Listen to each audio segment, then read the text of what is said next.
就在我面前 POCO M8， 让我来教你如何移除谷歌账号。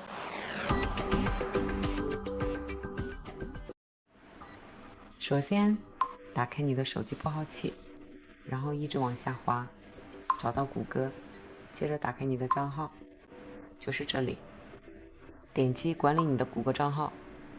如果你想移除它，当然要等它加载完成。